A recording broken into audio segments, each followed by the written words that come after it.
Hello, good afternoon, good morning, and perhaps good evening, depending on where in the world you're joining us from. Um, to very warmly welcome you to this in the series of conversations that we've been having on Nigeria's policy history. I am very excited to be introducing this episode that goes to the heart of the conversations around the oil economy and its future in Nigeria.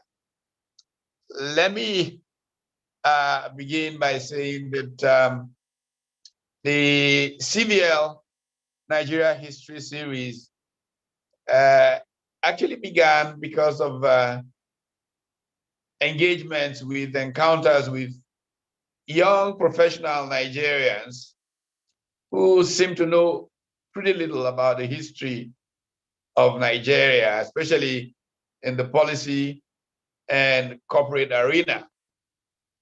Several years ago, I was talking with, not several, actually, just about 2 years ago, I was talking with a successful young professional in the sense that you might think of it in Nigeria as success, who was starting a business after a significant short career in banking, and was thought of as a pretty smart person. And then we got to a point about corporate governance. And I said to him, if you think about what pioneers like Dr. Michael Omolayole did as people who became executives in industry, and he looked at me very puzzled, and I was wondering why. He said, "Who is Dr. Omolayole?" I was shocked because I took it for granted that anybody who had reached kind of position, even though he was in his 40s, but anybody who had reached the kind of position he had reached in corporate Nigeria would not only know Dr. Michael Omolayole, but know him and what he stood for quite well. That shocking revelation was part of the reason we started Nigeria History Series, to help us articulate from participants, from players, the issues that have shaped the evolution of corporate Nigeria, that shaped policy environment in Nigeria.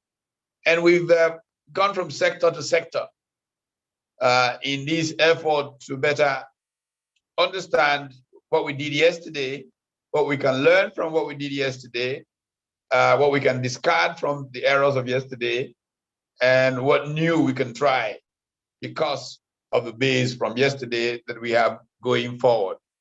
And so I am pleased that after having gone through what is really, literally, in my view, a tour de force of some sectors, like healthcare, like manufacturing, and we've come to oil and gas. Since we started in oil and gas, we have engaged players of some consequence and significance in the industry. We had in our very first oil and gas episode, Izoma Philip Asiodo, who many would, call the father of Nigeria's oil industry, if you will, in a manner of speaking, given the pioneer work he did from his position as a permanent secretary, shaping the beginnings of the National Oil Corporation and the NNPC as it was that took flight from there. And so today we're going to focus on where the people meet the industry. Part of the challenge the oil industry has faced, of course, is a sense of ownership of communities around it or lack thereof. and the kind of relative peace or lack thereof again for the functioning, for making investment attractive, and so on and so forth.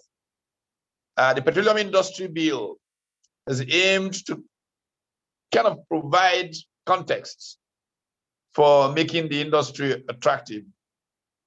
But interestingly, we have gone from one regime to another, from one National Assembly to another, and we have managed not to quite get a petroleum industry bill into law. Now, we are fortunate today to have with us several people who have been engaged with that process.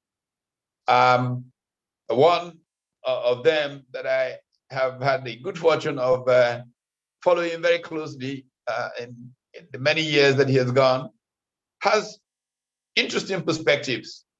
I say interesting perspectives because, first of all, he's approached this as a senior manager in a multinational oil company where he worked for many years. He's approached this from inside of the NNPC, where he's worked as a very senior executive, an advisor to ministers. And he also happens to come from a state that is perhaps the leading oil producing state in our country, or one of the two leading oil producing states in our country, depending on who's ranking and when they're ranking. And so he can feel it from a community perspective, he can feel it from a commercial player perspective, and he can feel it from a public servant perspective. So that kind of spectrum is very rare. And so I'm extraordinarily pleased that we have with us today Dr. Timo Kohn. And I'm going to be asking him to go forward first. But let me also welcome from the National Assembly, the current House of Representatives and the committee that is working hard at this, an honorable member, the Honorable Abdullah Saad Abdul Kader.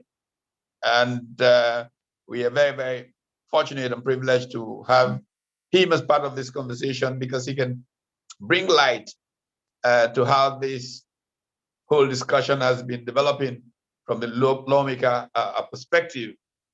I think that we are also going to be joined by the others as we move along. Senator Henshaw may have gotten off the aeroplane and be joining us. Chief Donald Chebet, who was Minister of Petroleum and also comes from an oil producing state, is supposed to join us also. Let's see where he is, and our conversation will go on down. So permit me to start by asking Dr. Timo Kohn to please give us a sense for, first of all, why this bill has gone from one National Assembly to the other, how it has evolved, perspectives from the multinational oil companies, perspectives from how NNPC sees this, and then maybe a sense for what the communities are saying and how we can move to quick resolution of the issues such that the industry can get the benefits of it. Dr. Timo Kohn. Thank you. Thank you very much, Prof. I welcome the opportunity to say a few words about the PIB. As you're all familiar, it's the long history of petroleum reforms in Nigeria. If I just want to cast a few people's minds back, it's It began in 2000 with the former president, President Obasanjo, and then his advisor at that time being Dr. Riwaru Lukman. And that process has taken us, it's in 21st year now, so to speak. It began with a committee that was referred to as the Oil and Gas Review and Implementation Committee. And subsequently, there were moves towards encoding those policy changes into law. I think having been in the industry, and I think Prof has said, I've seen this from the angle of a multinational investor and then coming to NNPC. But in those early years, we had things like the proposed Non-Associated Gas Reform Act, and then what was called the Downstream Gas Act. So it took, it had taken the form of an act of attempted legislation trying to deal with some of the problems we had with gas.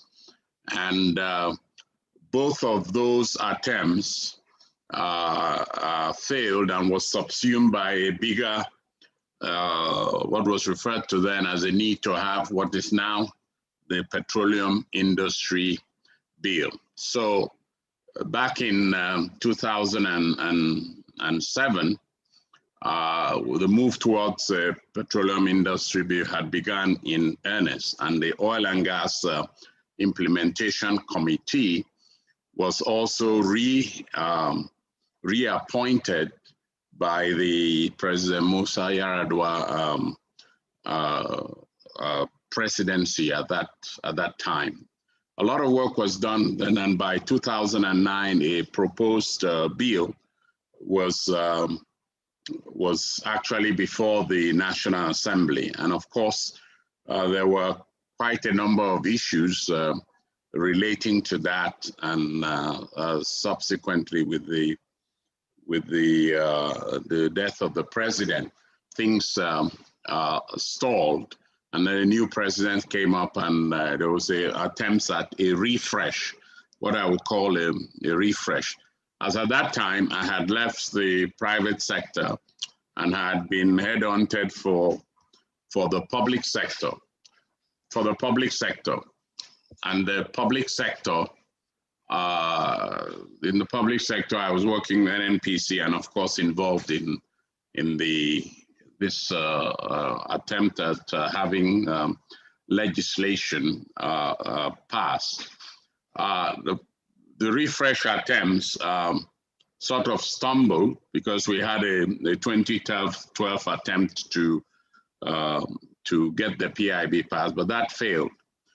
The 8th National Assembly, and in 2015, then proceeded to, on its own, develop a framework for passage. Now, I would explain that the arguments back and forth was essentially that this was too big a bill to be dealt with in one go because of the different components you have to deal with.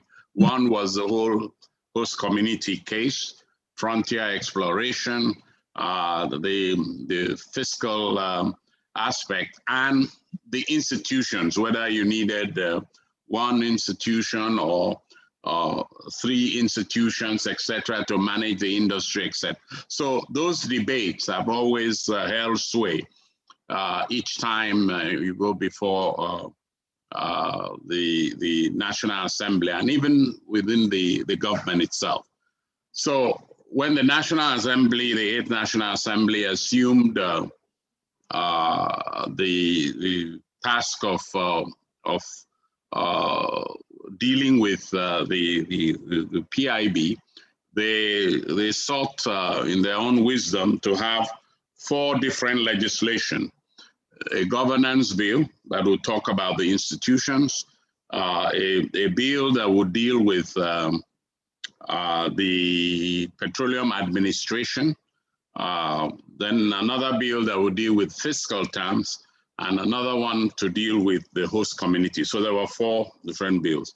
As you are all aware, the 8th National Assembly did actually send a bill, mainly the governance bill, to the president, but the accent was denied. Again, centering around those issues of whether you want one single and all omnibus and powerful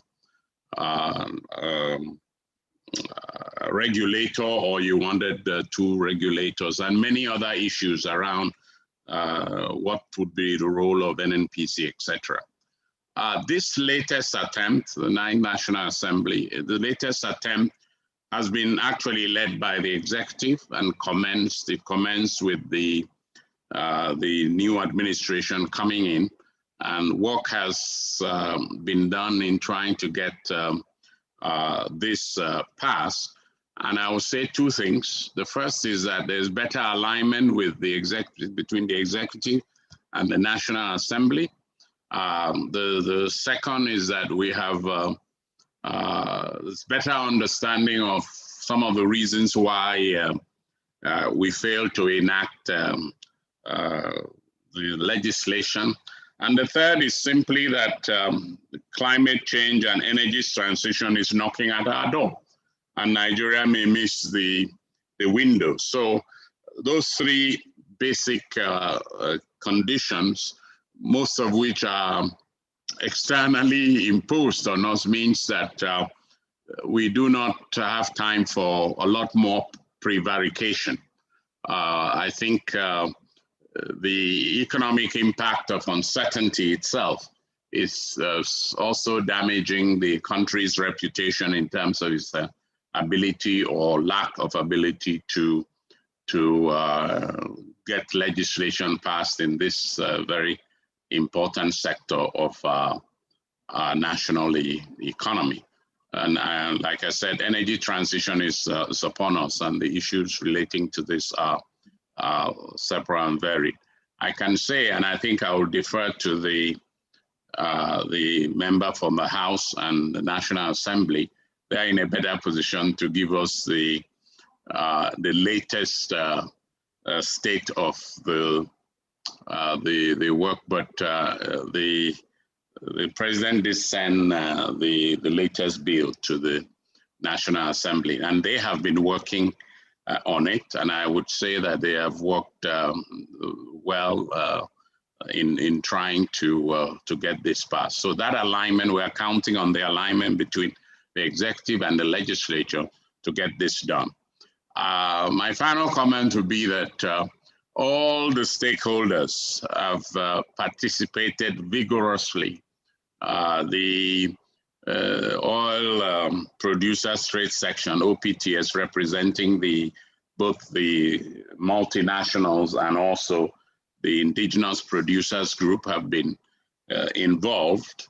The host communities have been involved. Different sections of the executive, finance and petroleum itself, and many others have been involved. And so my hope is that the pending legislation, if passed, would meet all the conditions that did lead to the refusal of accent previously to the first attempt. Incidentally, also, I want to add that the proposed bill has actually been consolidated into an omnibus, because it's for ease of passing, and I do think that is the best approach. So that's my 10 minutes kind of rundown of the petroleum industry reforms, where we are at, and that the time is actually not on our side. Energy transition issues makes it imperative for Nigeria to deal with this, the issue of uncertainty in this particular sector of our economy, and so that we can look forward to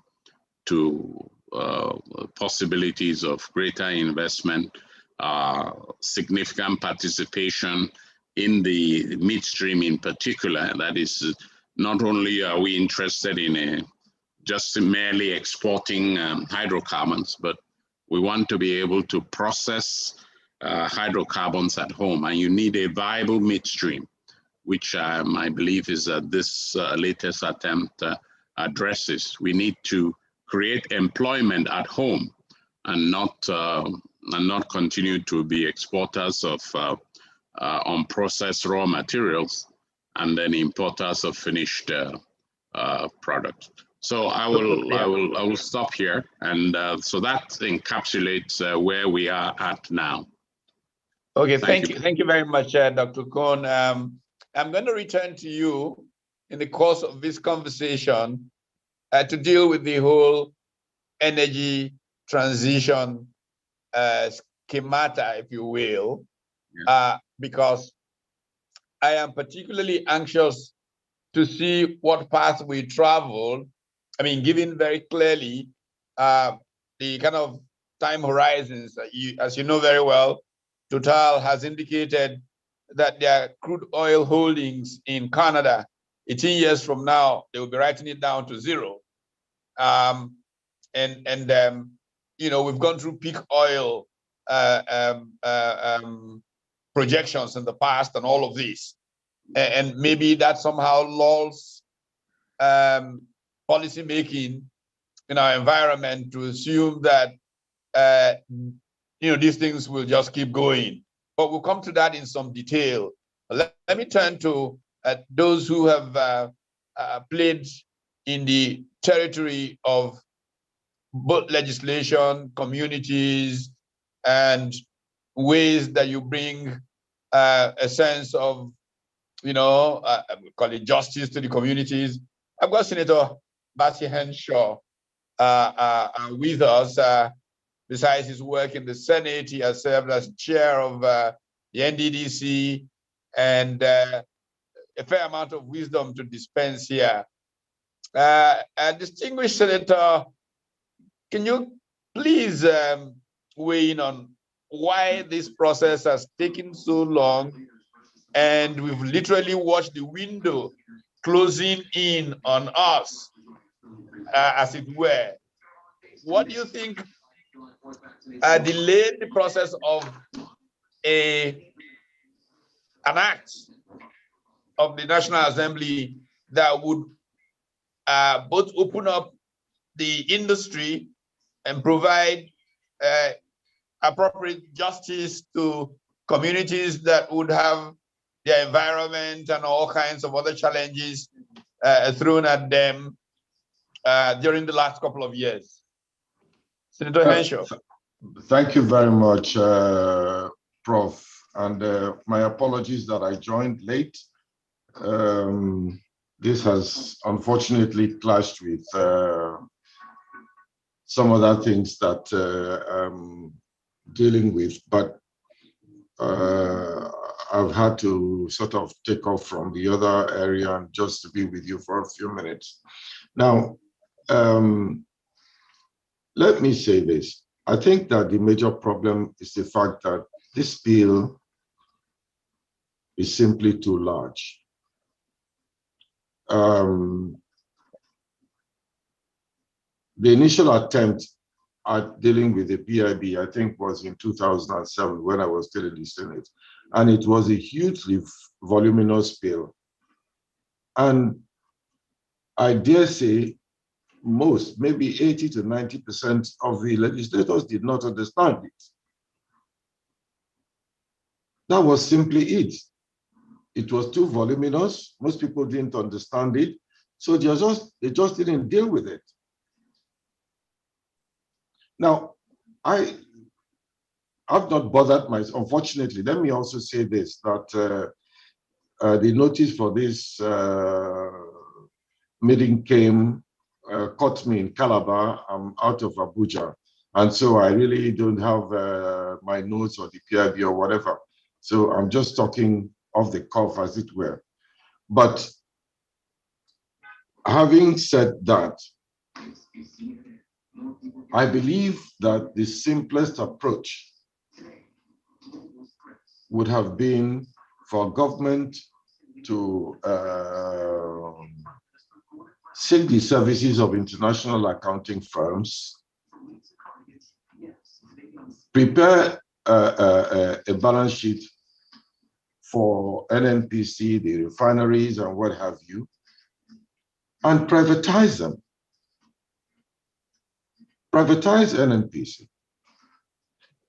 Privatize the refineries. In fact, I think that during the Obasanjo regime, on a trip to Japan, he spoke to the people that built the two refineries. JGC built Port Harcourt, Chiyoda built Kaduna, and he spoke to them about the possibility of taking the two refineries over, refurbishing them and running them for a given period, and then going to the market to privatize them, go to the stock market.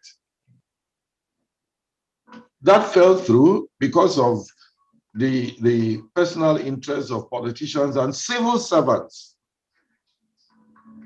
A lot of the people, now, the general strike that took place when Obasanjo tried to privatize the refineries, if you remember, it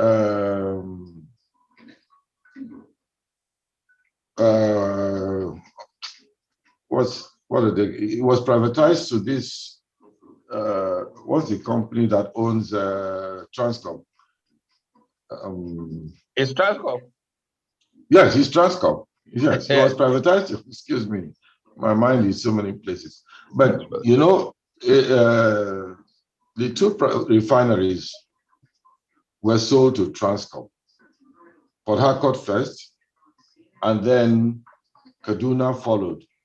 In the case of Kaduna, in fact, I was told that the government said there was really no need to bid. Just do a private direct negotiation and sell to them. And all the unions in the industry rose up in arms. And the privatization was reversed during the term of Yaradua. I was involved in that. You know, so how do you address community ownership and participation in the oil industry? There are no more oil, well, there may be, but very few and very costly to find and drill and so on and so forth. There are companies that have been there for a long time, have made plenty of money. Some of them, or many of them, did not go through any process. They were just favored people, and they had whatever arrangements, and they were awarded acreage to drill, and they were successful, and they were made money and so on. Get all these people to privatize, go to the market and privatize. No, if you remember, during the days of TCPC, when the banks were being privatized, all of them,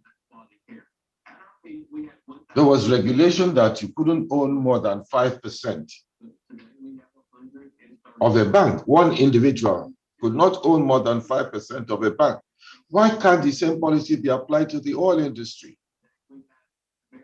And in doing so, you can say, which I think was the case with the banks as well, the shares were allocated to all the states of the federation, certain percentages. Every state was given something so that they could participate. Many of them, if the individuals couldn't buy, the government bought and kept them in escrow and sold them out to its citizens over a period. Do the same. This is an asset that is owned by the Nigerian people, by the people in the Niger Delta.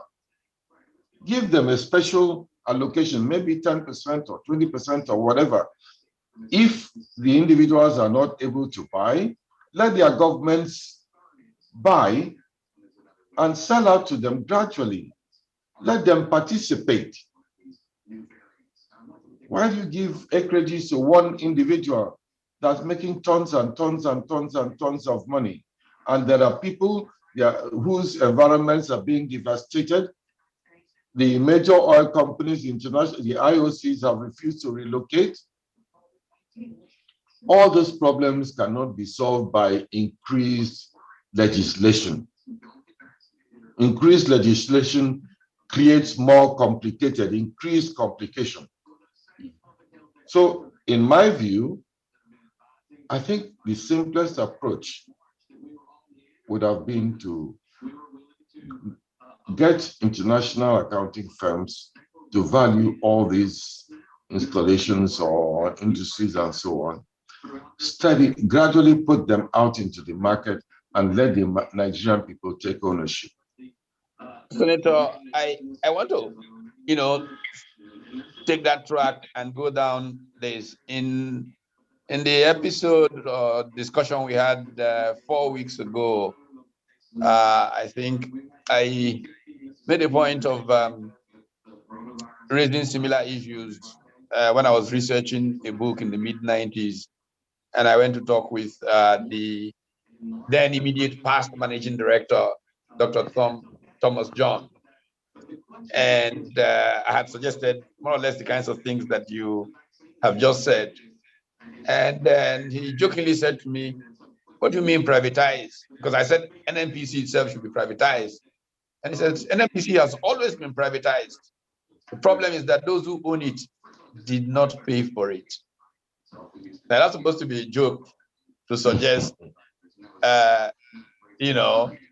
what is more properly put, a state of state capture.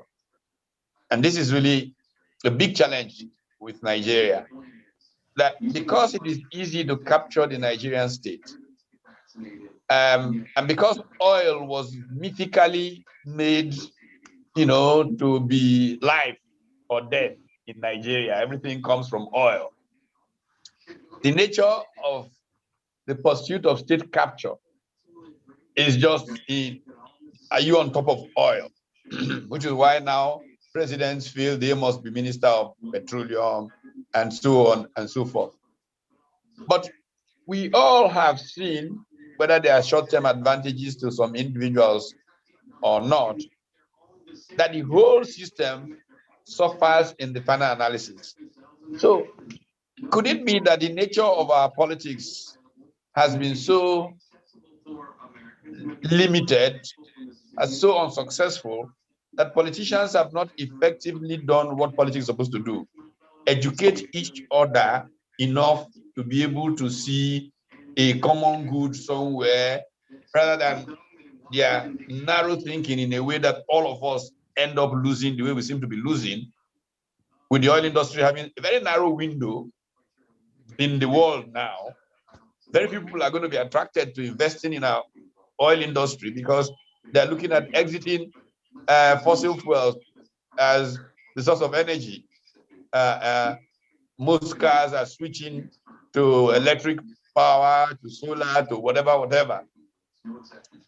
What do you think has been the problem as a politician with our politics that makes it difficult for politicians to be able to educate one another to understand a common good, so that we make choices that help us to be more successful, effective as a society, especially given the petroleum industry? My view, Prof, I think is that fundamentally it's this problem with restructuring. The fact that when oil wells arrived, people in control of the government of power found a veritable source of easy wealth. That hasn't changed. That remains the problem. And that is why, as you said, successive governments or successive presidents, if you like, have insisted on remaining petroleum ministers. There, they can issue directives, give license to so to go and import petroleum products. And the guy will get a license and he will go and milk millions.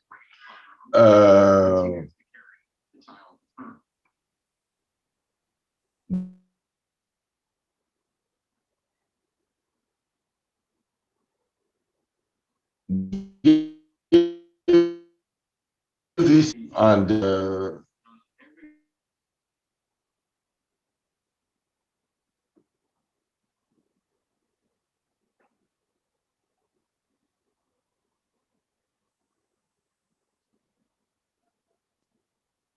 Looks like we may be having internet connection challenges with Senator Henshaw. But I think while that is being sorted, perhaps it's the appropriate time to segue into the member of the House, the current House committee, Honorable Abdul Kader, who's with us. Okay. Please give us a perspective on the dynamics in the conversations around the petroleum industry bill. There have been suggestions, particularly, for example, that maybe what should have been done from the beginning is that one whole bill should not have been presented. Perhaps some critical areas should have been legislated on piecemeal, as it were. What's your thinking about all of those?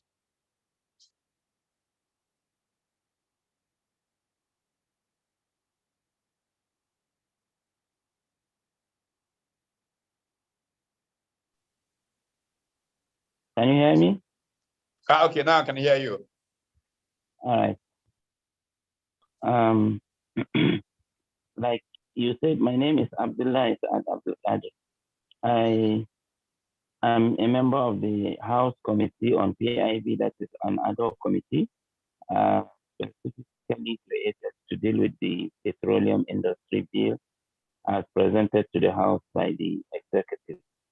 Regarding the perspective as to how the bill would have been treated by the House or by the National Assembly for its eventual passage into law, I think basically the previous speakers have touched a lot on the bill. And for me, what I have discovered in this petroleum industry effort to pass the law into a bill, it's mainly due to certain contentious issues. And if from up initio we had employed an approach that emphasizes on win-win situation rather than a zero-sum game approach, perhaps we'll have forgotten about this PIB bill by now. You will discover that there are certain issues, there are certain concerns that the petroleum industry bill needs to address. And among the top contentious issues are the areas of host community, the areas of frontier, and what have you. So if we had given them an approach whereby everybody will be happy or will feel happy at the end of the day, perhaps by now the bill will have been passed into law. But having said that, we have all come to the realization now that it is very critical for us to eschew pettiness and eschew all sorts of trivial issues in order to focus on the merit of the bill, because time is no longer on our side. It has been said that we are transiting into a different form of energy. In the next 20, 30 years at maximum, we have been told that oil will no longer be a major driver of energy in the world because of the advent of alternative sources of energy like solar, like wind, and because of the persistency in the global economy to cut down on emissions that mainly derives from fossil fuel processes. And now these combined pressures from different angles make it expedient for us to understand the problem at hand. And it's also a stark reality before us that we need to do all that we are supposed to do to see that this petroleum industry bill has seen the light of the day. Because the longer we drag this thing, the more we are losing as a country and as a people. The petroleum industry bill is supposed to address a number of issues. It is not only the host community, not only the frontier issues that are supposed to be addressed by the petroleum industry bill. It's supposed to liberalize, if you so to say, the industry in such a way that will see inflow of investments in the sector. In the last year, it has been said that about 70 or $71 billion of inflow of investment came to the African continent. And Nigeria was only able to attract a paltry 5% of that sum. And you see, this is not a good sign for the country. And we have vast potential of oil and gas in the country.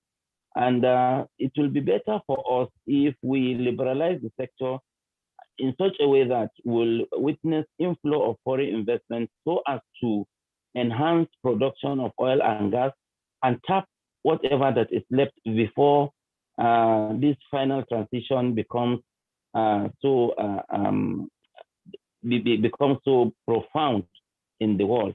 So the petroleum industry bill is now an issue that I believe considerably the members of the National Assembly are aware of the challenges that lies ahead, and we are working hand in hand. We are working together to see that this time around we got to try it. But that is notwithstanding that there are certain issues that is still drawing us back, like the issue of the host communities, the issue of frontier and what have you, but not at the level, not at the scale that it has. Could you emphasize a little those issues that are holding things back? What are the perspectives of contention in those issues? For example, in the various retreats and seminars that we have been holding, there are certain issues that are recurring and with great concern or with some concern, if I may put it. Like the issue of host communities, the House has embarked on a tour. It has gone around the country, especially the oil producing states, and town hall meetings were held, and even the public hearing that was conducted in the National Assembly, we received about over 75 memorandum. And in fact, on the day that we are doing the public hearing in the National Assembly, we had cause to reconcile some warring factions from the host communities because of agitations and expectation on what the bill holds for the host communities. Some people are advocating for as much as 10%, of the operating expenditure of the oil of the settlers to be set aside for host communities' socio-economic development, which some members or some stakeholders feel that it is too high because already the sector, the industry, is witnessing a lot of taxes and fines and what have you. So we are trying, on one hand, we are trying to see how to encourage, how to motivate the oil companies to come in to invest. And on the other hand, we are also trying to see that the communities where these oil activities are being carried out are not left, are not left behind. They are carried along in terms of progress, in terms of socio-economic benefits and development. So that is one area of concern. Before us, in the proposed bill, it is 2.5%. That is as forwarded to the National Assembly. It is 2.5% of the operating expenditure of settler oil companies in the communities to be set aside of any preceding year for the development of the host communities. While from the feedback or from the inputs we had from the public hearing and the various town hall meetings that have been conducted, we have proposals as high as 10%. Now, that is one aspect that we are still trying to work on, and we believe at the end of the day, we should be able to come up with a proposal that, like I said earlier, should be a win-win approach for both, for all the parties involved. And then secondly, I talked about the issue of frontier. In the current proposal, it is said that I think around 10% of the signature bonuses should be set aside for frontier activities. Now, this is also another area that some stakeholders feel that it is too low. If you look at the signature bonuses, 10% is nothing to write home about. It will barely do any meaningful frontier exploration activity. Why not set aside like 5% of national crude oil sales of any preceding year to be used in the following year for frontier activities? So these are some of the issues that are of concern. And there are also other issues like in the proposed bill, under the section of the host community, you find out that the bill proposed that there is going to be a structure, a host community development like an association, and that it says that members of that body may not necessarily come from the host community, and some stakeholders are concerned that if you are really trying to put in a framework, a structure to oversee the implementation of policies and programs and monies to develop a certain area, you should give preference to people from that area. This is also another area of concern, which we think that it shouldn't rock the boat, that we can get over this, we can have a compromise around this and agree on conceding certain things to certain parties, and also at the same time trying to put in a regime of check and balances, so that we don't want to repeat what is happening in the already interventions that we have for the oil producing areas, like what is happening with NDDC, the Presidential Amnesty Program, and what have you. We see that a lot of resources have been deployed with a view to intervene in the areas of the oil producing areas, but the objectives have so far not been met. So we are trying to balance all these issues.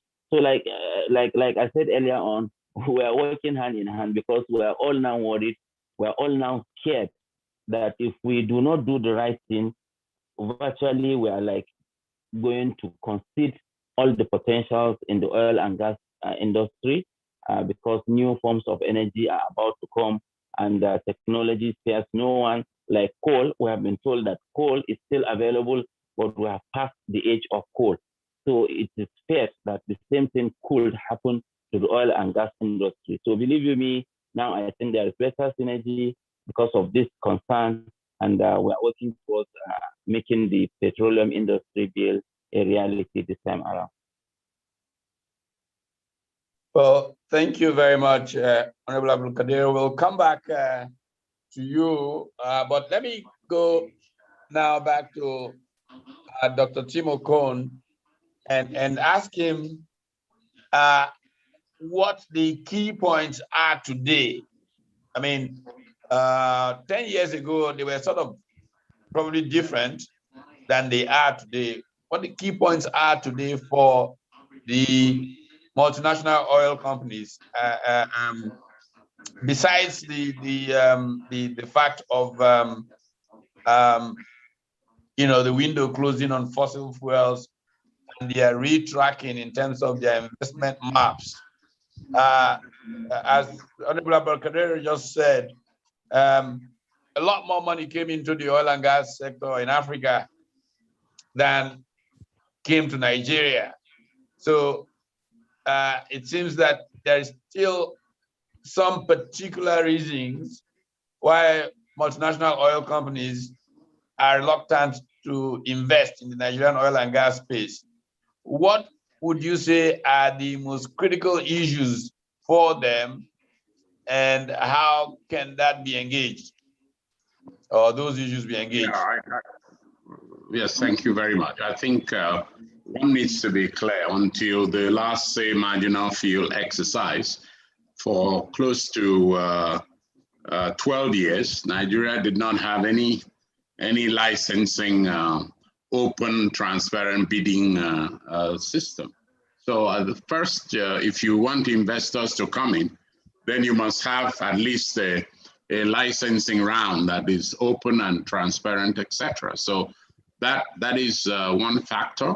You must make the opportunities that you have in your country available in a systematic manner, and that's what this PIB has in law. That from time to time, the Commission doesn't need to wait for the government statement, etc. All it needs to do is to look at the portfolio of opportunities and then offer them to those who are willing to bid. So you must have a licensing or expose the assets that you have if you want investors. So I think that's an important point. So many of the countries that surround us have gone through licensing rounds. Nigeria hasn't, except for the marginal fields that you're talking about. So that's number one point. And that system has to be open and transparent. It has to, people have to feel the confidence that when they bid, they're going to be bidding for those things and they would be available. You know, and our current laws, the Petroleum Act does not actually provide for that. It provides for a discretionary system. So that's why the PIB would change that, because where you have acreage that is released, the Commission is bound by the provisions that are in, if passed, is bound to make sure that they organize these bid rounds and that they're supposed to be open and transparent. The second, I think the second reason is simply that if you have been meaning to pass a law, that's the PIB, and you've been trying to reform the industry.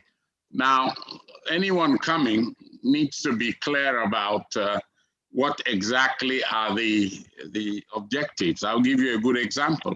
In our books, the tax rate is 85%. So it's a very, very high tax rate. For today's fiscal environment, those rates are too high.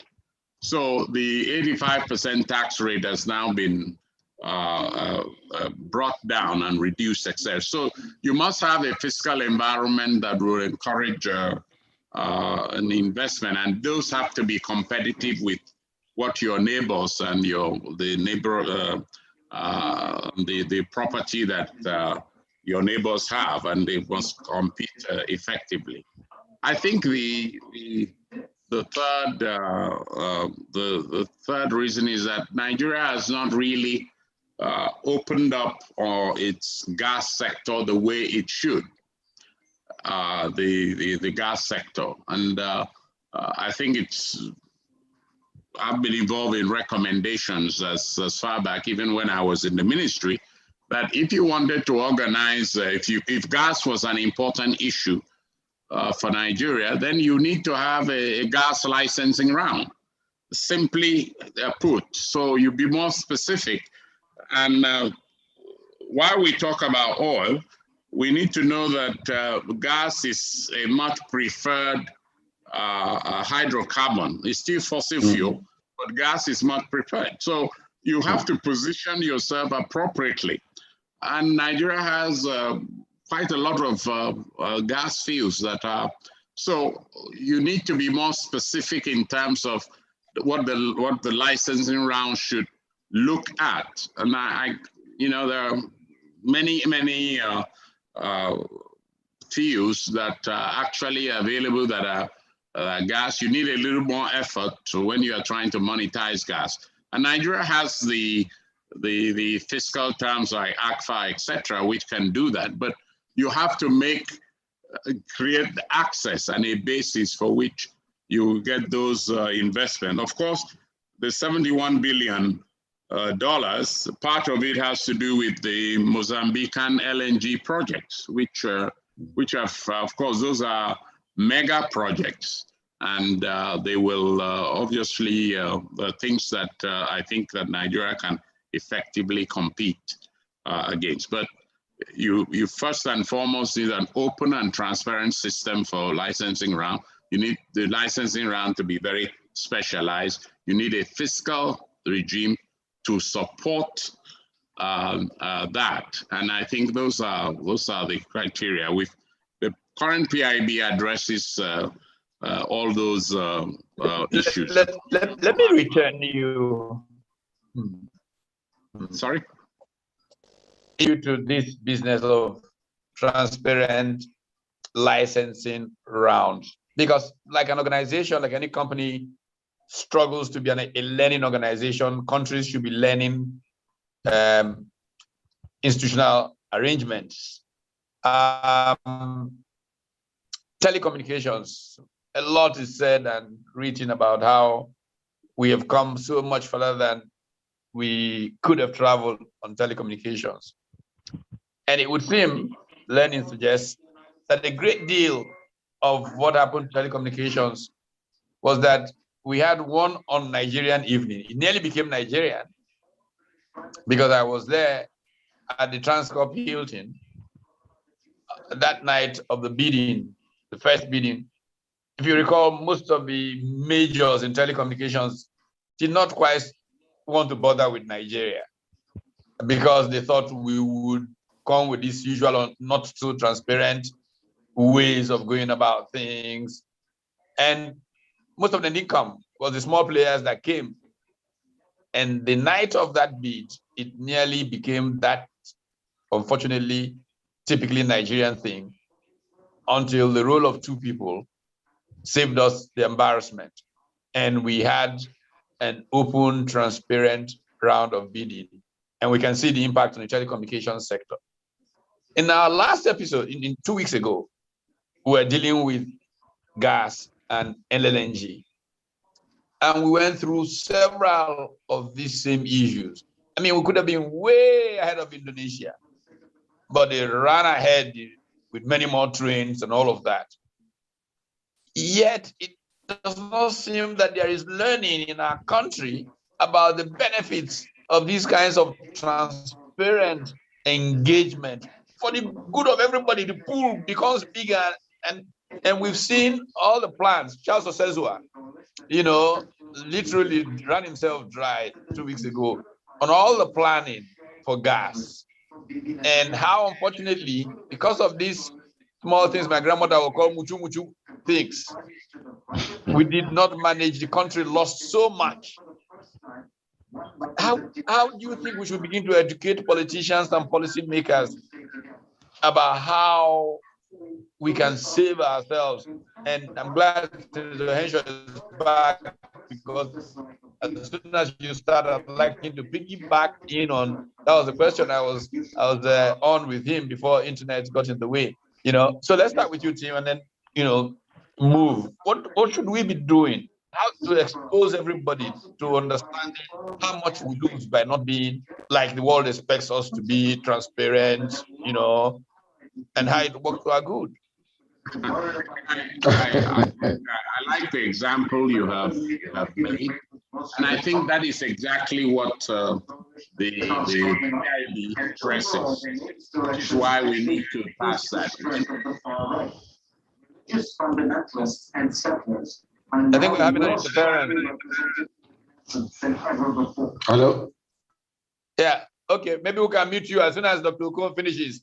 We'll come to you. All right. Go ahead, Tim.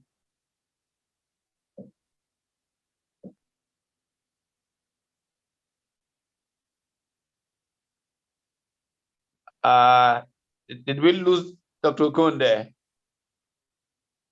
Perhaps Henshaw can pick up on the same question. You need to, I think you need to unmute Dr. Okon. Yeah, can you hear me? Okay, now we can hear you. Yeah. Okay, all right. All right, so I say you mentioned a good example. The transparent process always ends up giving you the maximum net present value for whatever you are trying to do. This is what happens. And if today we are talking about telecommunications, it came from less than 1% of GDP to over 7%. So that evidence is there in the statistics.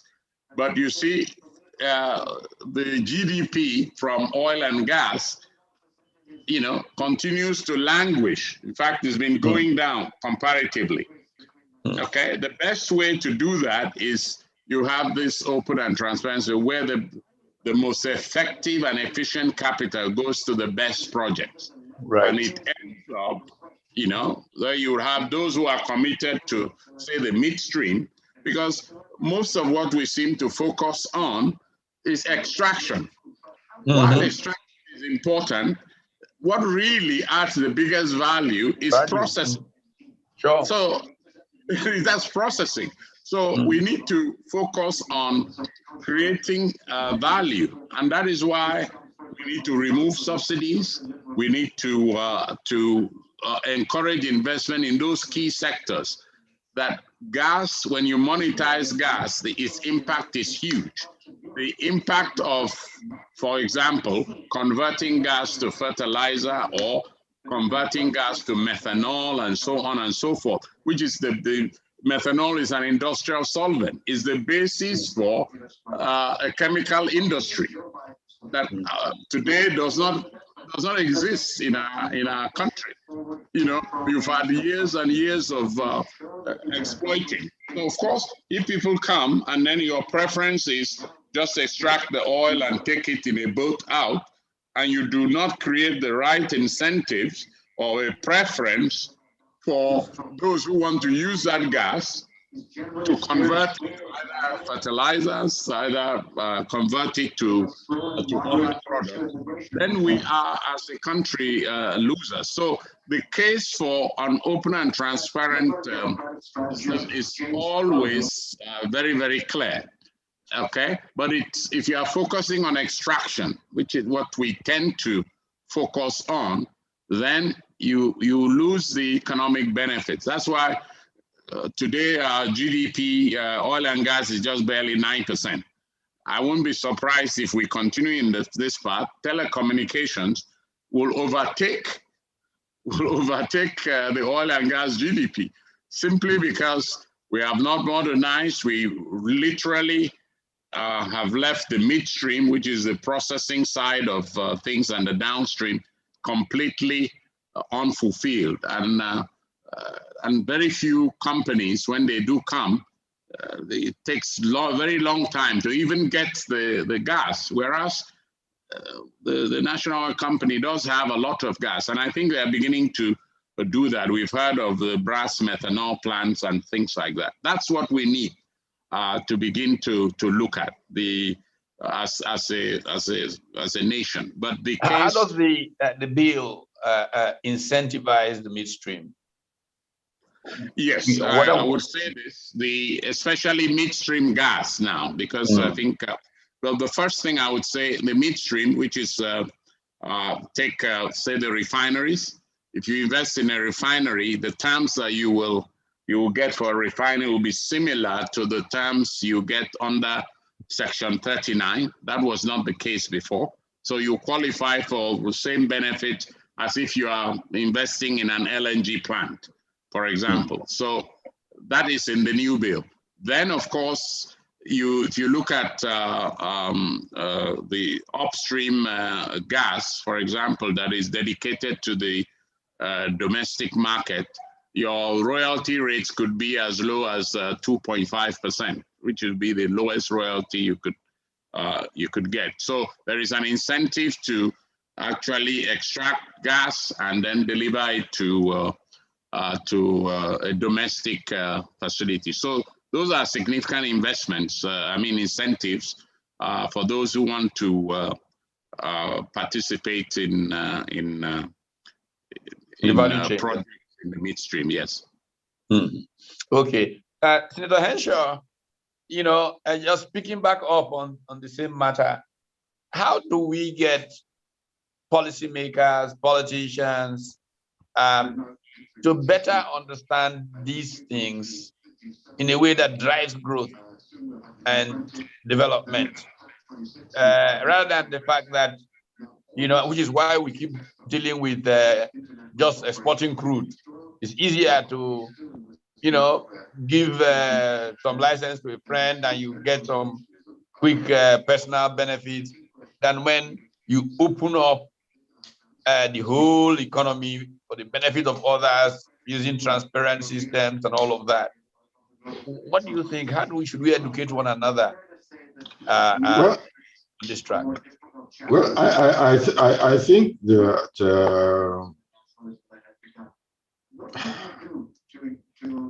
the facts speak for themselves, and I think I agree with Dr. Kuhn. We should now be focusing on the midstream processing, and the only way you can succeed is to remove government. Let government just provide a little bit of regulation, but allow private investors to drive the process. It's the only way to do it. And I think all of us, the gentleman from the National Assembly recognized the fact that, look, there are issues about how much should you give to the host communities, who are the host communities, and so on and so forth. I think those are the small issues that PIB can define. For example, you can say host community should be X kilometers radius. As simple, as basic as that. And you then incentivize them to take ownership in the privatization process. Let them own part of the business. If it's refining, it's easier to bring a refinery to the location of the gas, or to the location of the crude oil. It makes it cheaper. It makes it more efficient. We are talking about agriculture, and we couldn't run our fertilizer plant. We sold it to Indians. So please, by all means, let government remove itself. The main thing is government to remove itself and allow the private sector to drive this process. Put down basic regulations or definitions of things and allow people to begin to operate. But one of the things that government has, sorry, go ahead. Yeah, one of the things government has a role to play is ensuring that there is social justice around where corporate profits can come and all of that. And one of the ways that it did try in the past before the PIB bill was to create the NDDC. You were chairman of that body. You heard Honorable Abdul Kader say that such institutions proved not to have been effective and all of that. Why do you think this is the case from your NDDC experience? It goes to the heart of the same problem: government interference. In 2 words, government interference. Now, starting from the basics, I was chairman of NDDC, appointed in 2014. When government changed in 2016, some 15 to 18 months later, the board was removed.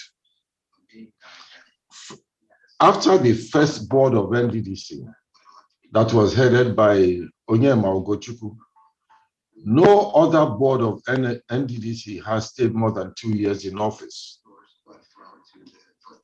And you can see what's going on now with Tom Polo and the Niger Delta people and Governor Akpabio insisting on a board.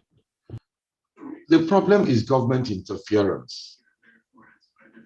And let me say this, if government did not interfere, if NDDC was allowed to operate the way it was envisioned to, NDDC is perhaps the only institution in Nigeria that has the best recurrent and capital ratio relationships.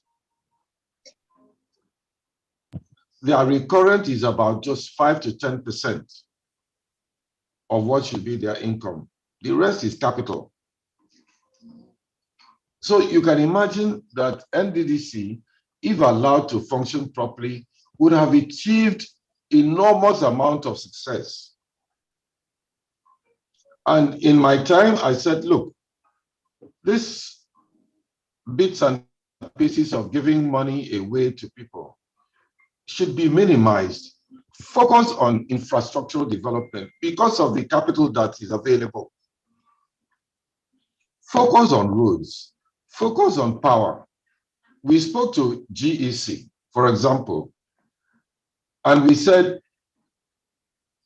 it's going to be a win-win situation if GEC would partner with NDDC to build small generating plants, embedded plants, 50 megawatts, 100 megawatts that you can continue to add on. 50 megawatts would light up the whole of Calabar and give them power 24/7. Because the major industries like cement and so on already have their own power plants. 50 megawatts can light up the whole of Benin, and so on and so forth.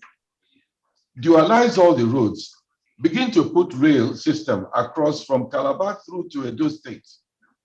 It's possible. And it can be done by NDDC with partnership with the private sector. That has never been allowed. What went wrong? Maybe this is not fair. I know that Timi Alaibe is on this. I don't know if Timi wants to make a comment. You don't have to, Timi, but if you want to, you are welcome to. Well, let Timi come in, but the truth of the matter is what when I saw in my 15 to 18 months there, NDDC has a good capital recurrent ratio. And all that capital could have been invested in key infrastructural developments. The Chinese say, if you want to develop, invest in infrastructure. Yeah. Well, to me, any interest? Or you want to lie low? Okay.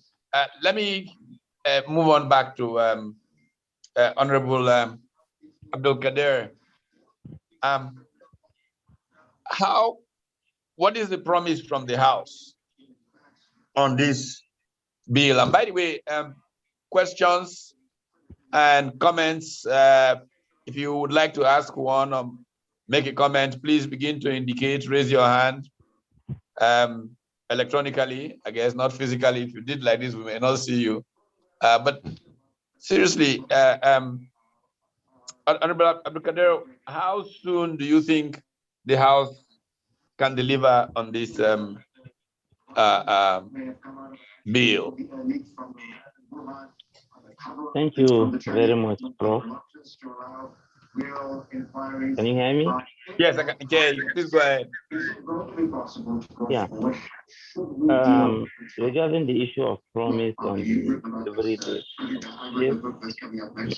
I want to be a bit cautious because number one, I'm a member of the committee. I'm not the chairman. I'm not the deputy chairman. But we have set a time frame that we expected to have delivered this bill by now. But because of issues beyond our control, we had COVID, we had unplanned repairs and things like that. This affected our work. So, but by and large, it is a bill that we consider to be very important to the continuous socio-economic development of this country. And we are doing all within our limits and within our capacity to see that we deliver it as soon as possible. I believe it in the next few months. I believe this bill must have been concluded in the National Assembly, but I don't want to be specific with this. Secondly, I want to chip in as regards to the issue of, you talked about incentives. I think Dr. Okon talked about lesser royalties for people investing in the midstream. Yeah, that is one good aspect of this bill that I so much like. It tries to unleash the potentials in the midstream and even the downstream sector of the industry. And if you go through the bill, it has tried, there is a provision for gas infrastructure development fund. Like I told you earlier, we have some salient areas that we just need to work around, which are not too sentimental and which are not. These are things that just arose concern about how it will affect the economy. Like that gas infrastructure fund, the proposed fund is envisaged to be funded by 1%. 1% is contentious because we have not been able to trace where this 1% is going to come from. Is it from the consumers of petroleum products in the country? Is it from where? Is it from where? It just said 1%. We all like the idea about creating a fund to facilitate the development of infrastructure, gas infrastructure in the country. But the source of that fund is an area that we are concerned about. But I believe it is something that we can get over it, and we are really happy about that thinking. And then also on the issue of privatization, my distinguished senator, my able distinguished ranking senator, sees the solution to all these things in privatization. While it is true that privatization brings about efficiency, it brings about competitiveness, because even in the context of Nigeria, we have seen it in the telecommunications sector. But we should, my advice is we have to be a bit cautious. Maybe sometimes full-blown privatization will be counterproductive. If you take, for instance, the power sector, we had a power roadmap in 2012, I believe, or so, where we finally unbundled the PHTN and successor companies emerged out of it. But the funny thing is, till now, most of the operations of this company, they still rely on government. Government has to set aside through CBN about 1.3 trillion naira for this entities to draw funds from. So you see, we have privatized, but government is still giving them some sort of backing. And it seems there is no clear-cut structure on how this money they have taken will be repaid. Possibly at the end of the day, they will just argue that we should take equities in the businesses. So privatization is good, like I said, and I even backed it with the telecommunication example, but we should do it with some caution. That is it. We are going to work on this PIB, and God willing, as soon as possible, it is going to be ready and be transmitted to the president for assent.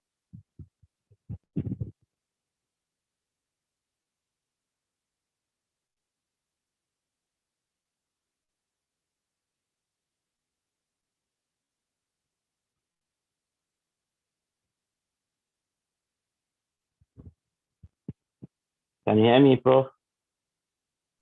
Yes, can hear you. Thank you. Yeah, I would like to return later to the communities and the value chains. But just before that, if there are any questions about the conversation so far or any comments from participants, I see some hands are raised. Can we take the raised hands? I have to say that this is the first time that we are operating. I'm out of base. I'm actually in Abuja, and my team is on ground in Lagos. So typically what would happen is that they would notify me who's raising their hands, and then I take questions in order. So let them do it from Lagos. Okay, well, I think I've been allowed to talk. Okay, go ahead. I think I've been allowed to talk. Yes, I think I've been unmuted to talk. Well, okay, go ahead. Okay, Pat, I think there's a clash, a background clash. Okay, now, as an analyst, police analyst, and interested Nigerian, I think that for us, it's alarming. They have a policy that has been in the works for 21 years.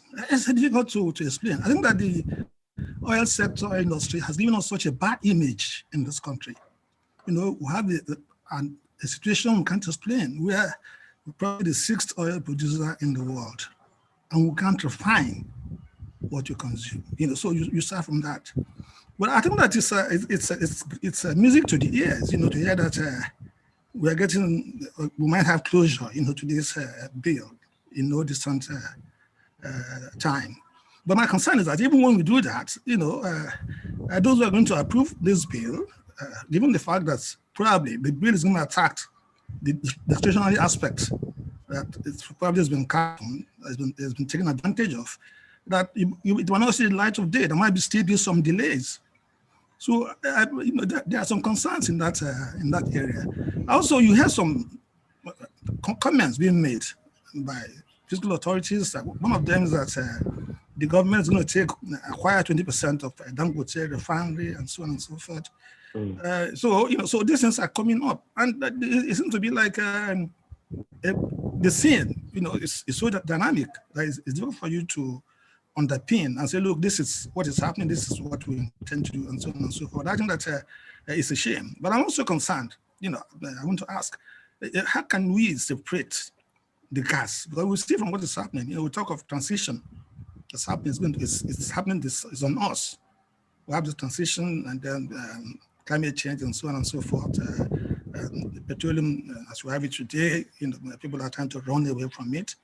And how are we going to, you know, disconnect or decouple? Is it possible to decouple, you know, to, you know, find a way to develop, you know, the gas sector? But I believe that even when that is happening, like someone that just observation someone just made amongst the panelists, I would expect that gas will continue to, you know, to have a place, you know, a viable place, you know, in the future of this country as we go on. And when we want to take some decisions, and we have some stakeholders, like the union, for instance, that have made themselves, you know, cog in the wheel. We must begin to organize as a country, you know, to find a way to make them feel that, you know, it should be all hands on deck. If they have any challenges, my position is that unions should be concerned about the welfare of their membership. They begin to interfere in policy. You can't put somebody in governance. The person has won an election and is in governance, and he wants to put the strategies in place. And you be a cog in the wheel. You stop the person from, you want to privatize. They don't want you to privatize. The honorable member talked about privatization. The power sector privatization was a sham. Let's call it a spell by its name. and yeah, you know, and that's why we're still having problems, you know, with that sector. Because that wasn't what if we did the telecommunications the way we did the power sector, we'll still be in the doldrums. So these are just my little observations and comments, you know, as an interested Nigerian. Thank you.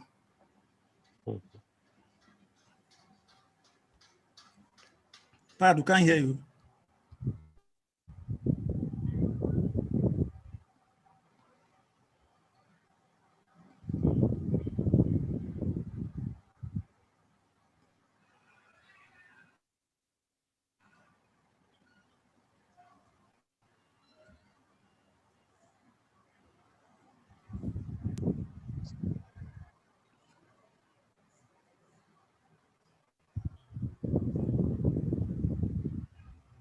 We can't hear. Okay.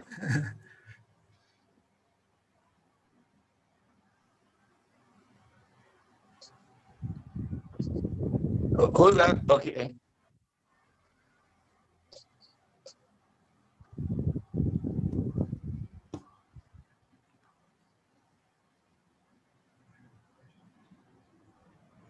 Let's see who's asking the next question.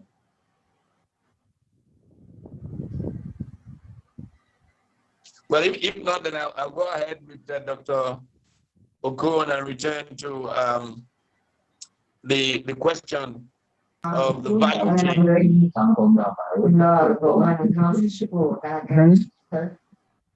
Hello? Hello? Yes, I think I have been given Okay, the please space go to ahead. Make ask it a 1 question. minute. Quick 1 minute, please. Yes. So my name is Nick Agule. I'm calling from London. So I work for 3 multinational oil companies, Chevron, Shell, and then BP here in London. Thank you so much for putting this together, Professor Pat. My question is that, are we not late in the game? PRB process, as Dr. Tim says, started 21 years ago. A child that was born 21 years ago is already a graduate.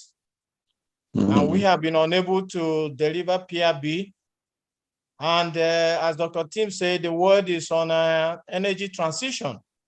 The electricity supplier, my electricity supplier here in the UK, is on 100% renewable energy. The train that passes by my station is 100% on electricity.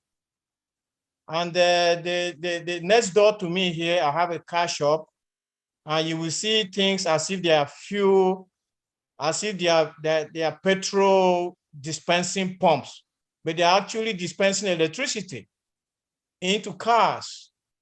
So if at this moment we are still talking petrol instead of talking renewable energy, probably talking about renewable energy bill, are we not late in the game? This is my question, sir. Well, thank you so very much. That is the point is, I guess, part of our country's story is that windows of opportunity keep closing on us. You know, when the window is open, it happened with steel.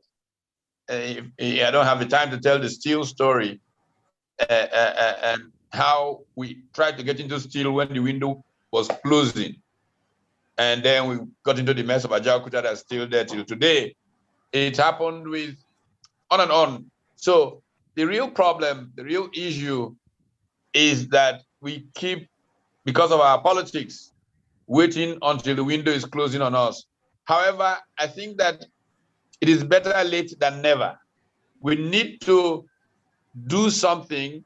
If we developed the value chain, even if the world is not using fossil fuels to run cars in 20 years, there are derivatives from hydrocarbons that, if we have built the capacities, can still be a source of economic activity that would be significantly valuable for us. So the question is, how are we planning that now and engaging and getting into it? That's what the key issue is. Okay, next question. Thank you. Okay, let's take it. Next question, Isi. Now let me put this question to so we have Otto Abasi Ekong. Okay, all right. Go ahead, Abasi. Yeah, I want to thank you, Prof, for the organizing this nice forum.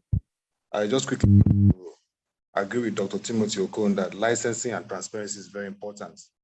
I remember that a relative of mine applied for licensing during Abacha's time when Tete was petroleum minister. We were surprised to see other people getting the licensing. So if there's transparency there, it will incentivize more investments. That's one very important area.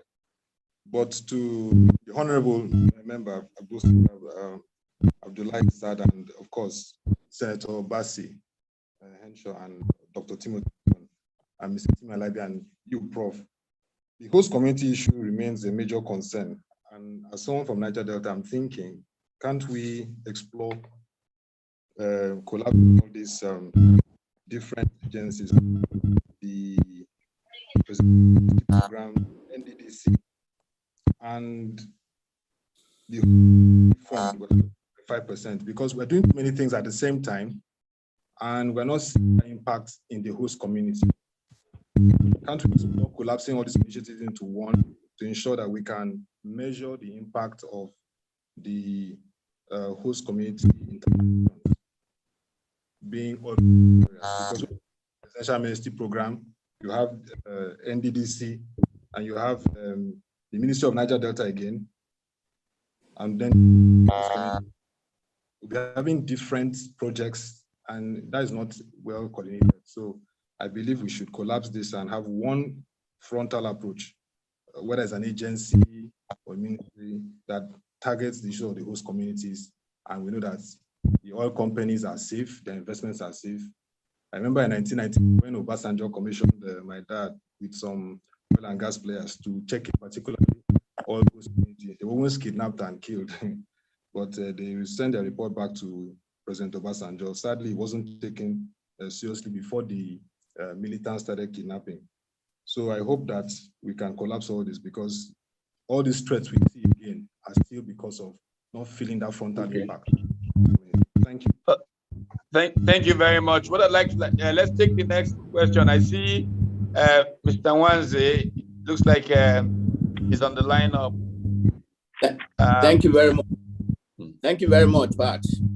Thank you. I think Dr. Okon really has explained everything. And if we listen to this presentation, that what we need, like I said 2 weeks ago, is privatization. That continues to occur, privatization. And that's what he has stressed. Until we do that, we're still going to be going around the circle. However, I'd like to thank Senator Henshaw for his honesty. He said that they couldn't handle that bill because it was quite voluminous, and that 80% of the senators did not understand what the bill was. The process in any political listing, you don't expect the senators or the legislators to understand. That's why they are paid to have staff who will prepare things for them, write them memo, and prepare briefs for them to be able to participate. I'm saying this because we still have somebody now currently on the in the House. They are not supposed to know everything. And they have all this amount of money paid to them. The purpose of that is really for them to get experts. So what they needed to do is get experts in that area to brief them. I'm saying this for future because they are still there and they are still taking all that money without necessarily getting the staff that they need to advise them. They consult, prepare papers for them to go there. They don't expect them to know everything, no. And those of them who have expertise in certain areas, what they do in committees, probably put them in those committees where they have expertise. But where they don't, they have staff that they employ the staff, pay the staff, do research, and prepare papers for them. So, 2 things. We need to listen to what Dr. Okon has said, and we need to really privatize everything. Let government provide the necessary enabling environment. That's all. Until we do this, we are still going around the circle. Thank you. Thank you very much. Am I done with questions and comments now? We have Engineer Vincent Maduka on. We have Chibueze Izubo, and we have Salvation Alibo. Oh, Engineer Maduka. Okay. Okay, so we'll take those 2. Maduka, sir, please go ahead. Thank you very much. I think we are looking at logic and trying to assess why things haven't happened the way we wanted them to happen. I think there's one fundamental issue. That's my view. Public good is the objective of all politics and government. Public good. So if you want an analyst, you want an expert, he can analyze for you for selfish good. He can write you a fine brief as to how you as a person will prosper in this deal. But politics and governance is about public good.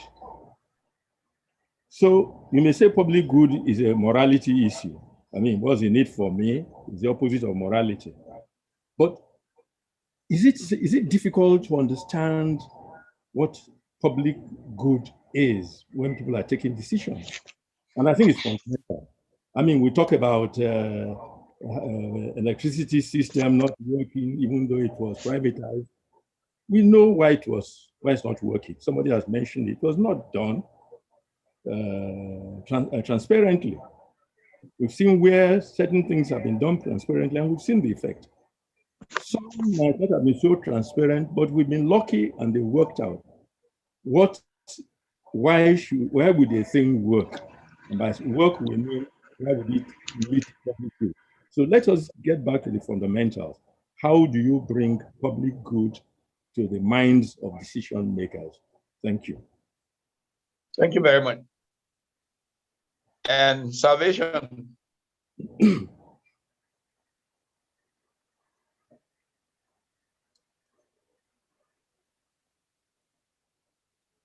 We have Okay. Okay. Okay. Thank you, Prof, and thank you, the speakers, for what you have helped us to understand today. But however, I want to refer to what Senator Bassi earlier mentioned regarding NDDC possibility of participating in small energy generating companies. Looking at the way Nigeria,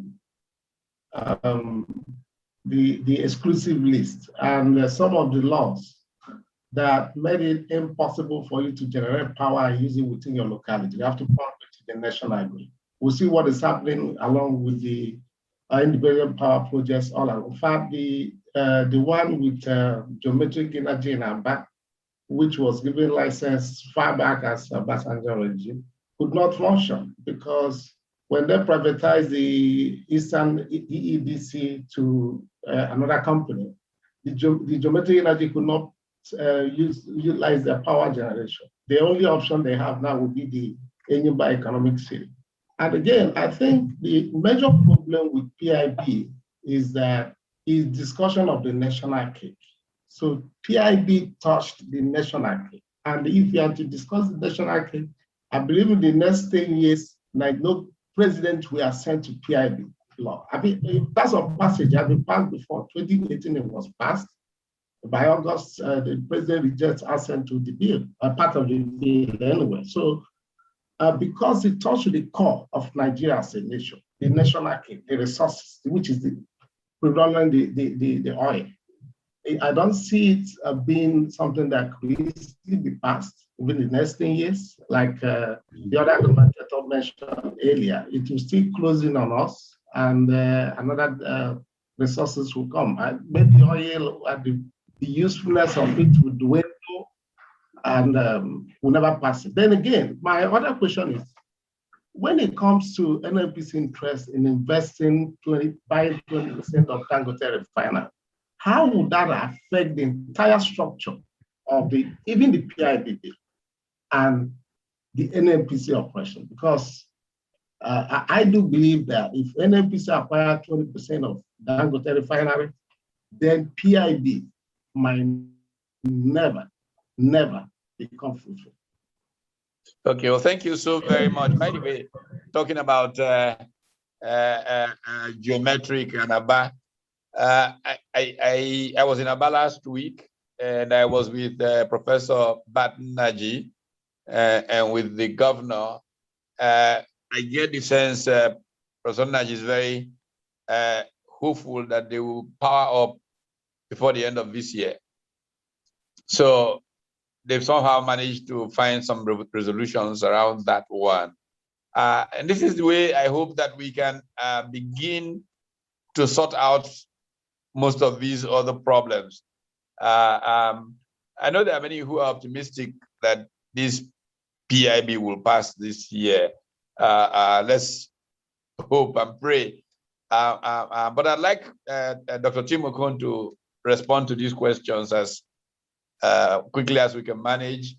And then I'll ask Senator Henshaw to also say a word, and the honorable member. Which question in particular is that? Okay, anyone that was aimed at you, that you think. Okay, I will venture to. About these questions, probably.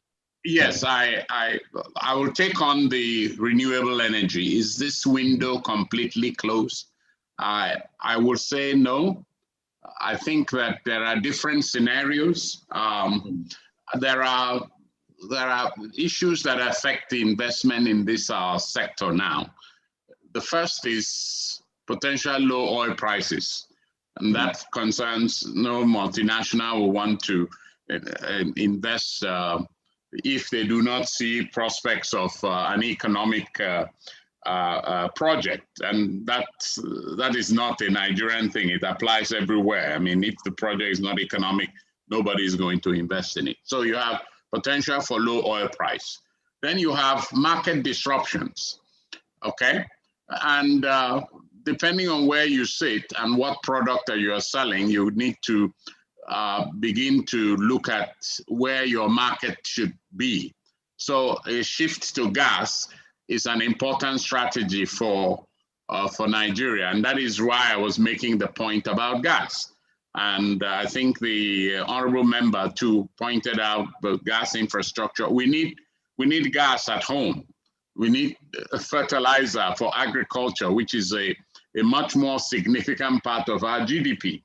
And a country of 200 million people, you need to feed people. And Nigerian soils are some of the most undernourished we know in Africa. And we need to put some inputs to improve the possibility of feeding 200+ million people into the future. And I think the third aspect is the energy transition, which people do talk about. Depending on the scenario you are in, you think by 2040, 2050, remember there's this target that countries are now setting, what they call zero neutral. In other words, they will be out of the hydrocarbon in that certain period. I think China has brought it down from 2060 now to 2050. Most countries have put it at 2050. Others have brought it to 2040, etc.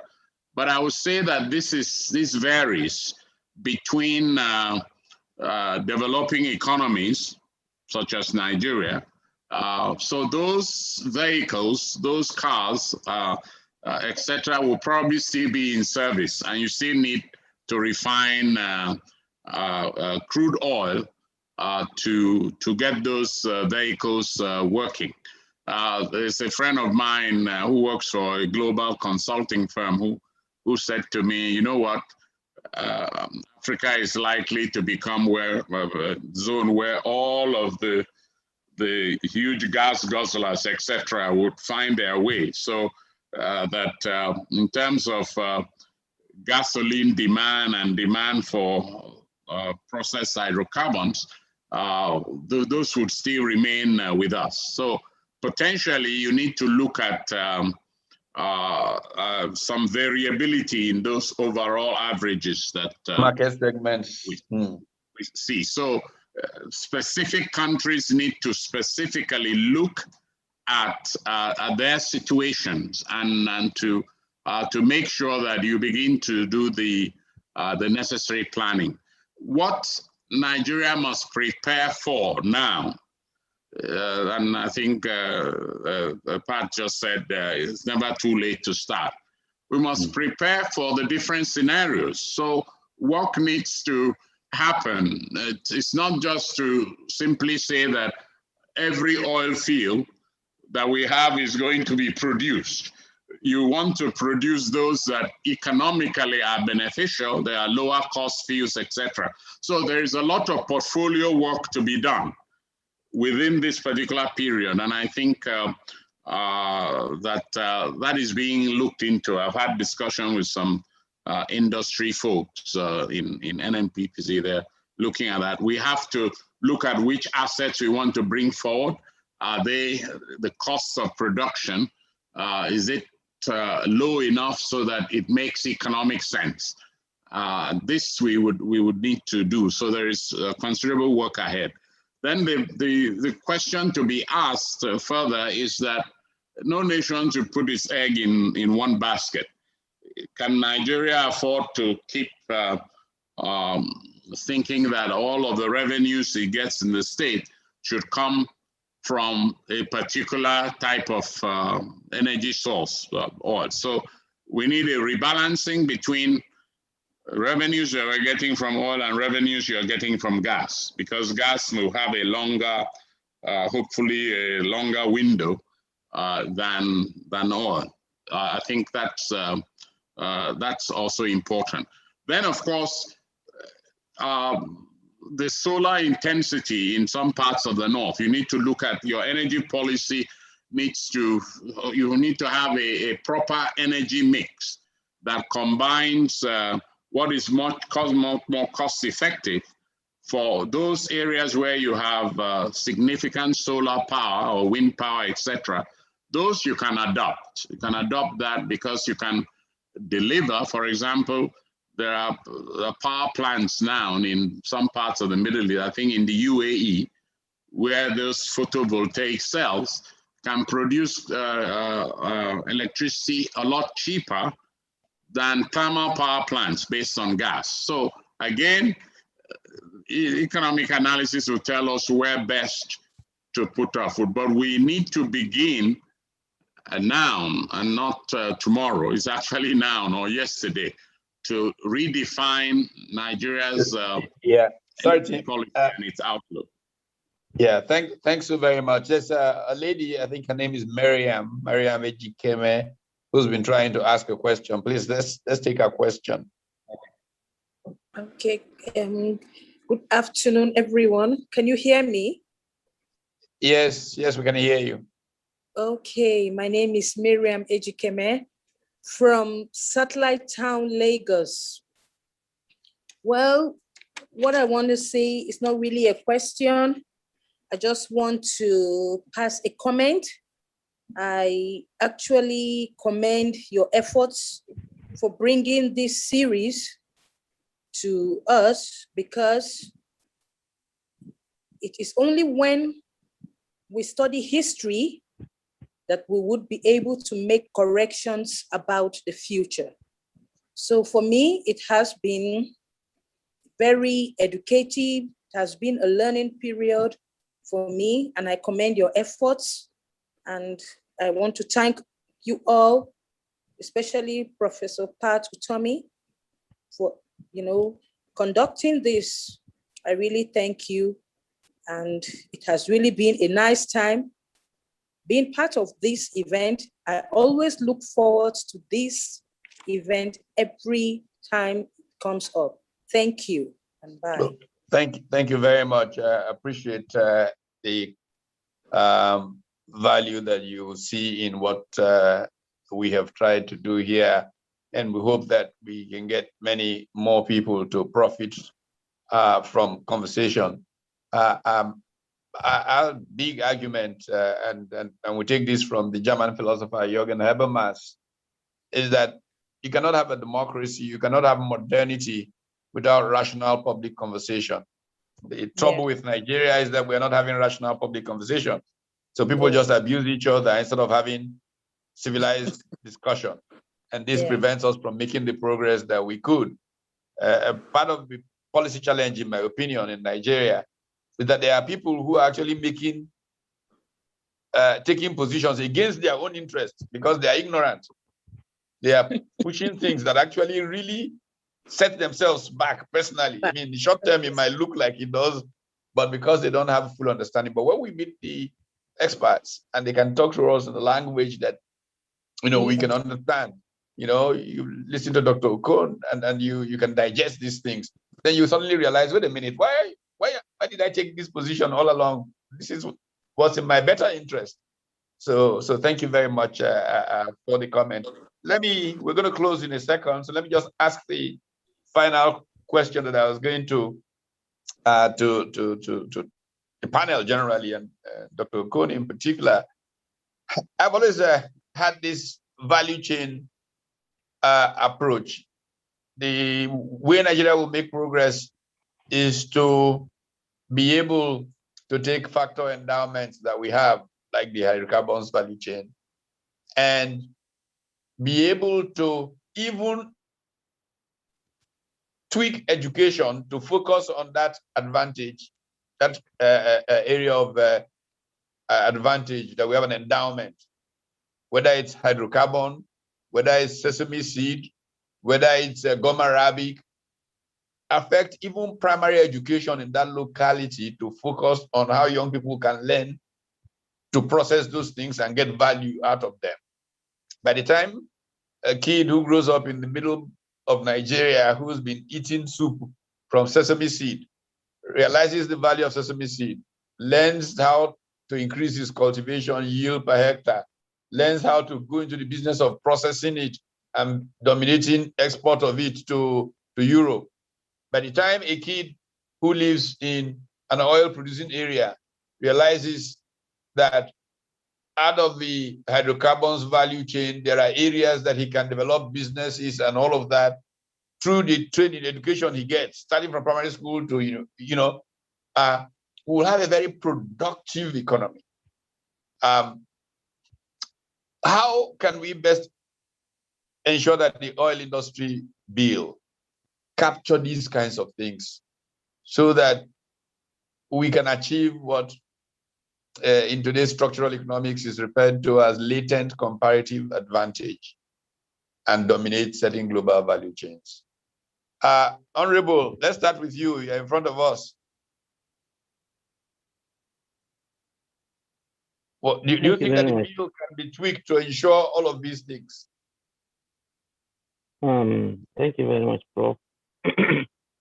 Your question is very pertinent, and it is the way we should look forward to trying to have an integration of what is happening in the industry, what is happening in the society, and how to convert, these different areas into one, with a view to having a synergy, with a view to having a forward-looking approach towards development for the society. The bill, like I said, of the bill has given a window whereby funds that have been collected from the settlers, that is the companies operating within the area. Now, these funds can be used for different purposes. And you have committees and you have advisory bodies that are supposed to superintend the utilization of these funds. And part of the management processes is to have a community-based needs assessment that will allow for the proper utilization of these funds. I think through this window, we can incorporate this aspect of forward and backward linkages you are thinking about in the industry.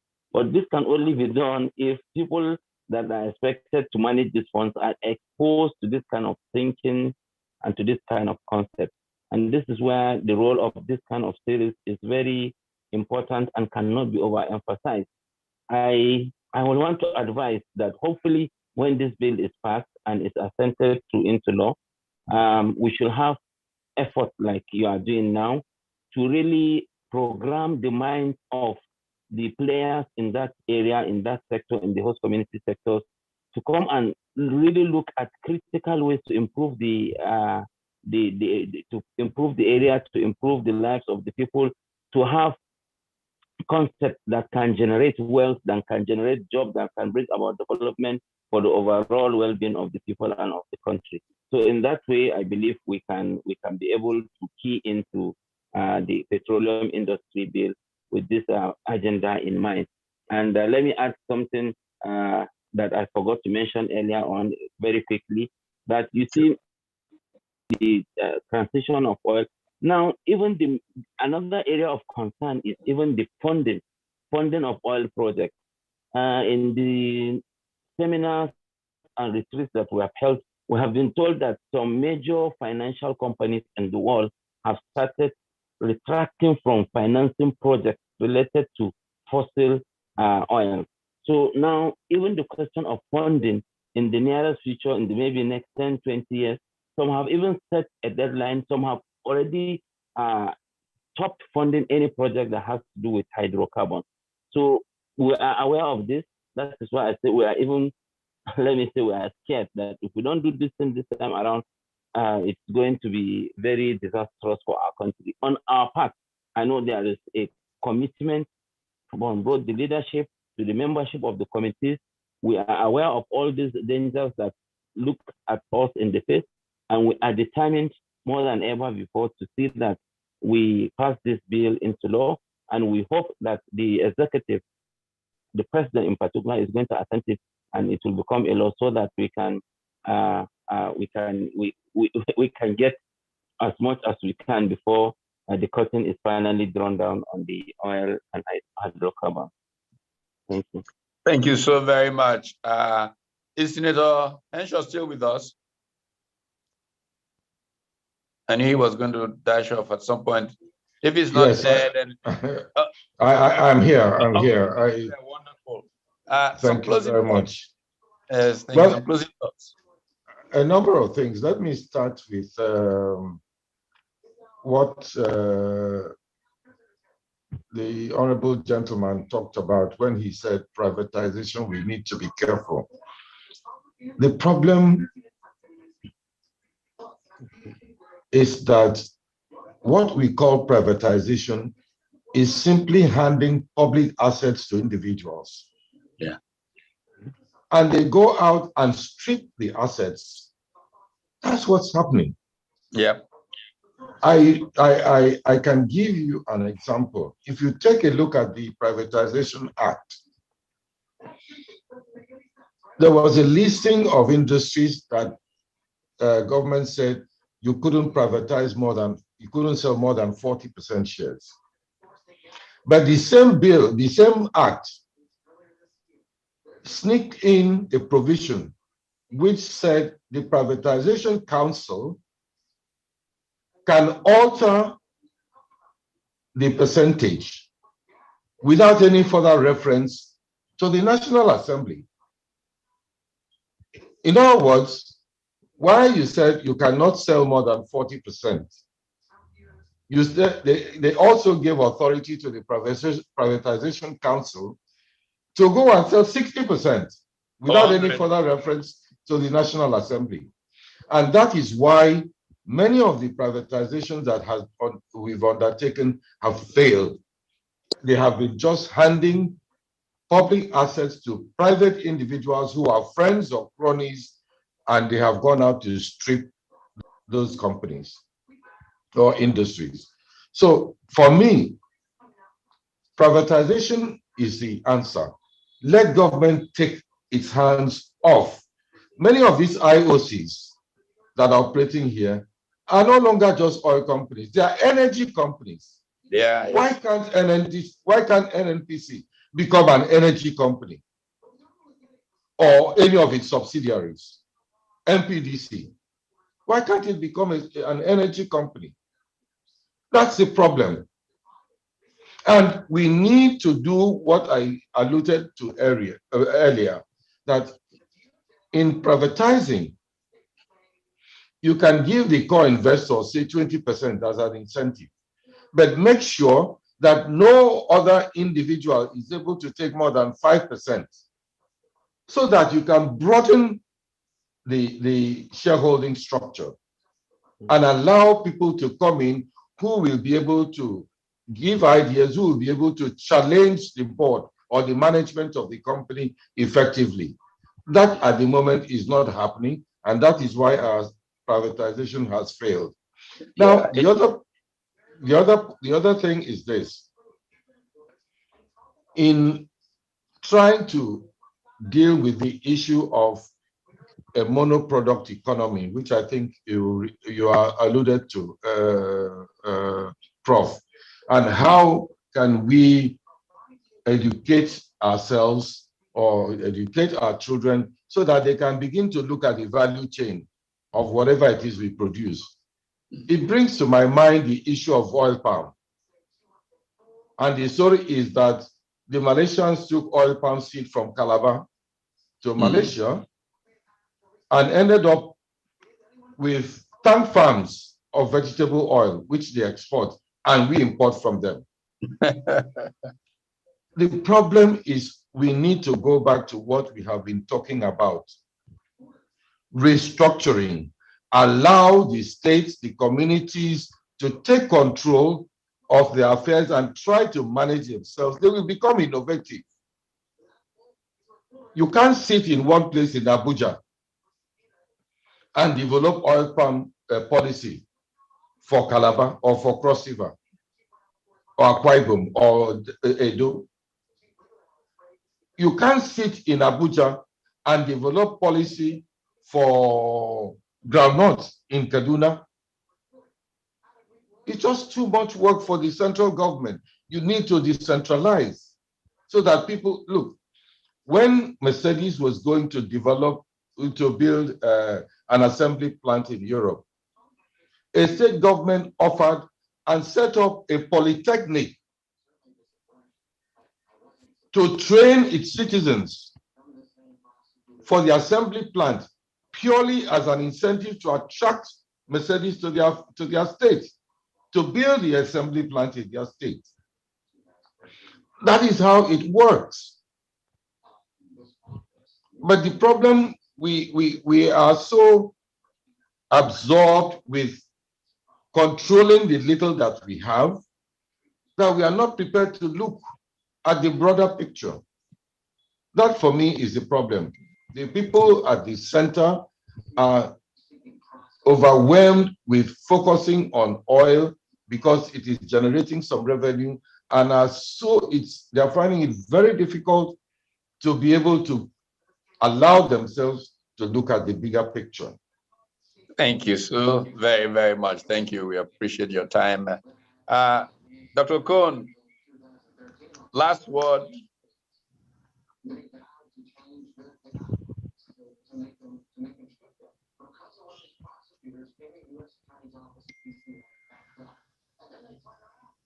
Do we still have Dr. Kohn with us?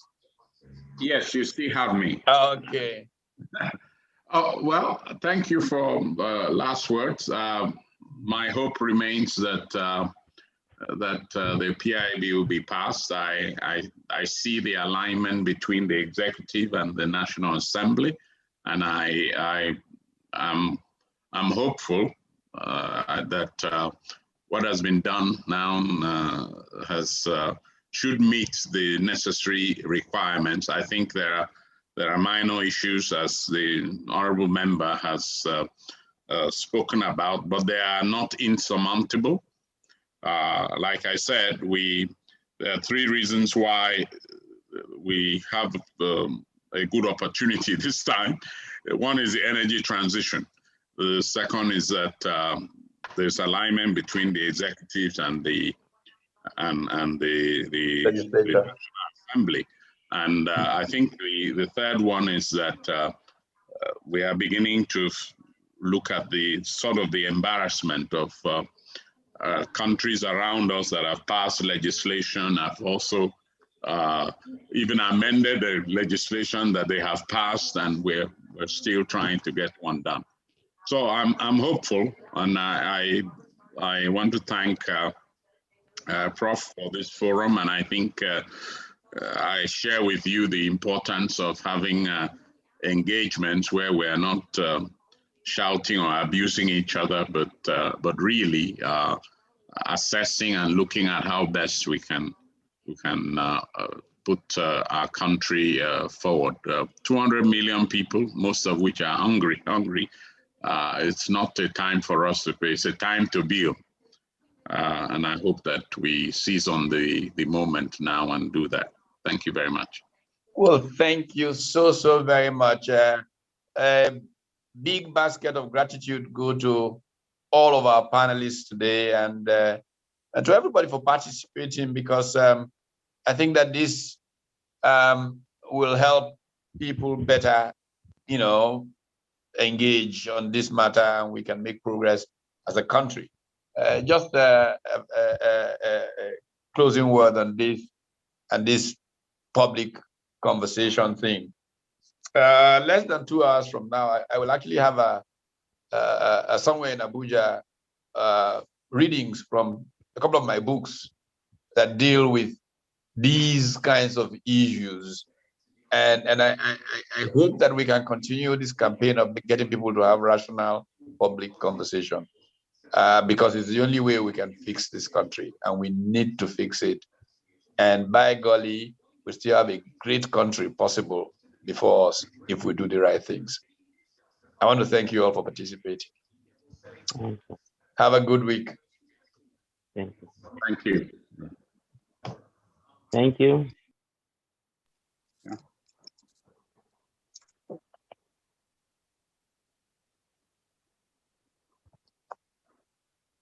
Okay, time to go. Okay, great.